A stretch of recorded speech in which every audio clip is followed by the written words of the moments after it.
नाशिक सिडकोतील जय Hind colony परिसरात शुक्रवारी रात्री मद्यधुंद अवस्थेत गाडी चालवत काही तरुणांनी बेफाम वेगाने वाहन चालवत नागरिकांच्या अंगावर गाडी घालून धुमाकूळ घातल्याची धक्कादायक घटना घडली। या घटनेत 2 तरुणांसह एका 2 वर्षीय बालिकेला दुखापत झाली असून एका घराचे गेट देखील तोडण्यात आले आहे। या प्रकारामुळे परिसरात काही काळ भीती आणि तणावाचे वातावरण निर्माण झाले होते। मिळालेल्या माहितीनुसार शुक्रवारी रात्री उशिराच्या सुमारास MH15 JH 9580 क्रमांकाची कार चालक सुनील हरिभाऊ कुमावत हा मद्यधुंद अवस्थेत जय हिंद कॉलनी परिसरातून वेगाने वाहन चालवत होता।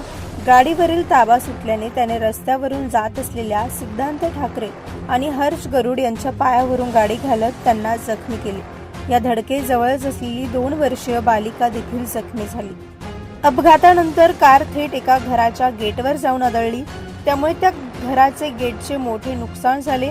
अचानक घडलेल्या या प्रकारामुळे परिसरातील नागरिक मोठ्या संख्येने घटनास्थळी जमा झाले आणि संताप व्यक्त केला। जेव्हा मी बघितलं प्रकरण तर एक गाडी होती, टियागो का टाटा होती, तिने डायरेक्ट सारखी तिथं चक्रा मारत होती। ते 3 जण होते।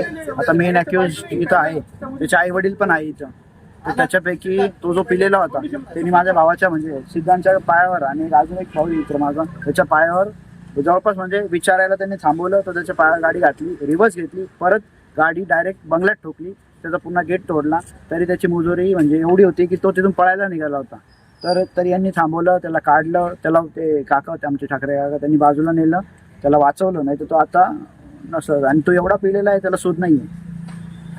आणि गाडीत इंजेक्शन किंवा काय ते प्रकरण ते पोलिसांनी त्याचं हे करायला पाहिजे, कारण की गाडीत बिअर सापडलेले आहे, ड्रग्स पण आहे, इंजेक्शन पण सापडलेले, पण ते पोलीस आता तपास करतील त्याचा पुढं। पण आता म्हणजे एक मुलगा लहान तो एक दादा होता, त्याची एक मुलगी वाचली, 2 वर्षाची मुलगी, म्हणजे प्रसंग जावानी म्हणजे ते वाचवले नाही तर ती वाचली नसते आज।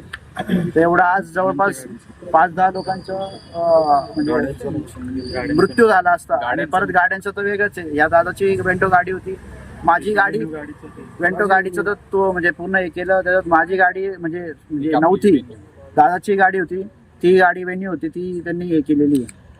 बरं, कोणाला काही दुखापत झालेलं आहे ना, हेच ना, पायाला लागलेले, सुजलेले पाय। बऱ्याच लहान मुलांना काही लहान मुलगा वाचलाय, 2 वर्षाचा एक लहान मुलगा खेळत होता त्याच बोर्डच्या इथं, तो वाचलाय, कारण की ते वेळेवर त्याला उचलण्यात आलं त्याच्यामुळे। घटनेची माहिती मिळताच परिसरातील नागरिकांनी तात्काळ नगरसेवक शरद फडळ, दीपक दातीर आणि प्रतिभा पवार यांना फोन करून घटनास्थळी बोलावून घेतले। त्यांनी घटनास्थळी पोहोचून परिस्थितीची पाहणी केली, तसेच जखमी नागरिकांना मदत करत पोलिसांना माहिती दिली। दरम्यान नागरिकांचा वाढता संताप पाहून गाडीत बसलेल्या 2 संशयितांनी घटनास्थळावरून पळ काढला। पोलिसांनी घटनास्थळी दाखल होत एका संशयिताला ताब्यात घेतले असून त्याला वैद्यकीय तपासणीसाठी रुग्णालयात नेण्यात आले आहे। या घटनेमुळे जय हिंद कॉलनी परिसरातील नागरिकांमध्ये तीव्र संताप व्यक्त होत असून मद्यधुंद अवस्थेत वाहन चालवणाऱ्यांवर कठोर कारवाई करण्याची मागणी करण्यात येते। पोलिसांनी या प्रकरणाचा पुढील तपास सुरू केलाय। प्रतिनिधी राजेंद्र सूर्यवंशी यांच्या रिपोर्टनुसार।